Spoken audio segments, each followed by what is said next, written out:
நீங்க என்ன பண்ணுவீங்களோ எனக்கு தெரியாது. காலேஜ்ல என்ன சொல்லிட்டு வருவீங்கன்னு எனக்கு தெரியாது. இன்னும் கொஞ்ச நேரத்துல நீங்க நம்ம வீட்ல இருந்தே ஆகணும். இது உங்க வைஃபோட உத்தரவு. இல்லைன்னா நான் உங்ககிட்ட பேசவே மாட்டேன். ரொம்ப நல்லதுங்க. என்ன சொன்னீங்க? இல்ல என் மேல இவ்வளவு அக்கறையா இருக்கேன்னு சந்தோஷப்படுறேன். அப்ப வாங்க, நான் வெயிட் பண்றேன். மண்டையில எதையாவது போட்டு சொன்ன மாதிரி போகலாம், பெரிய பஞ்சாயத்து ஆயிடும். காலேஜில் கூட ஏதாவது சொல்லி சமாளிச்சிடலாம். ஆனால் இவ்வளோ சமாளிக்கிறது ரொம்ப கஷ்டம். பேசியே கொண்டுருவா. அதுக்கு பதிலாக நேராக போய் அட்டண்டன்ஸே போட்டு வந்துடலாம். நம்மடா அருணுக்கும் கல்பனாக்கும் எப்போதான் கல்யாணம் ஆகும் தெரியல. அம்மா, நான் காலேஜ் கிளம்புறேம்மா. சரி, நான் சொன்னதெல்லாம் ஞாபகம் இருக்குல்ல? இருக்குமா. உங்க அண்ணி சொன்னதுனால தான் உன்னை அமுச்சு வைக்கிறேன். அவ நம்பிக்கையை நீ காப்பாத்தணும். எனக்கு கொடுத்த சத்தியத்தையும் நீ காப்பாத்தணும். கண்டிப்பாமா.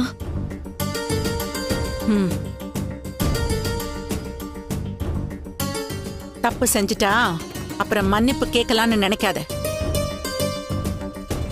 2-3 தடவை மன்னிச்சிட்டாலே தப்பு செய்யறது வழக்கமாயிடும். பார்த்துக்கலாங்கிற அலட்சியமும் வந்துடும். இத பார், இனிமே எந்த தப்பு நடக்காம பாத்துக்கணும். புரியுதா? புரியுதுமா. நான் ஒழுங்கா நடந்துக்கிறேன். சரி போ.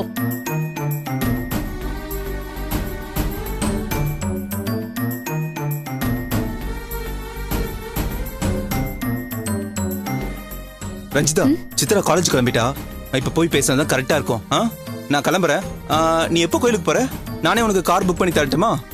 அதெல்லாம் ஒண்ணும் வேண்டாம், நான் ஆட்டோ புக் பண்ணி போய்க்கிறேன். ரஞ்சிதா வேணாம், இந்த மாதிரி டைம்ல ஆட்டோல போக கூடாது. அத்தை அன்னைக்கே சொன்னாங்கல்ல.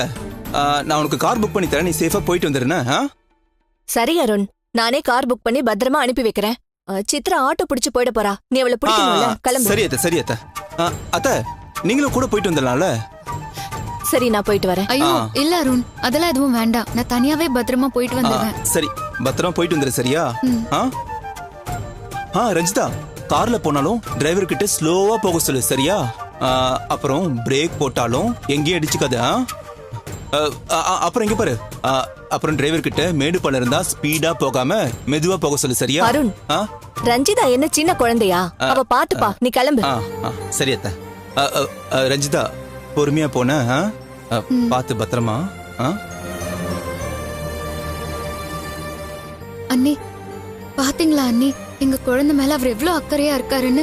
இவ்வளவு நாளா நான் அவரை ஏமாத்திட்டு இருக்கேன். நீ கோயிலுக்கு தானே போற? பொய்ய உண்மையாக்கி நல்லபடியா முடிச்சுதான்னு சாமி கிட்ட வேண்டிக்கோ. உனக்கும் அருணுக்கும் தப்பா எதுவும் நடக்காது. நீ நிம்மதியா போயிட்டு வா.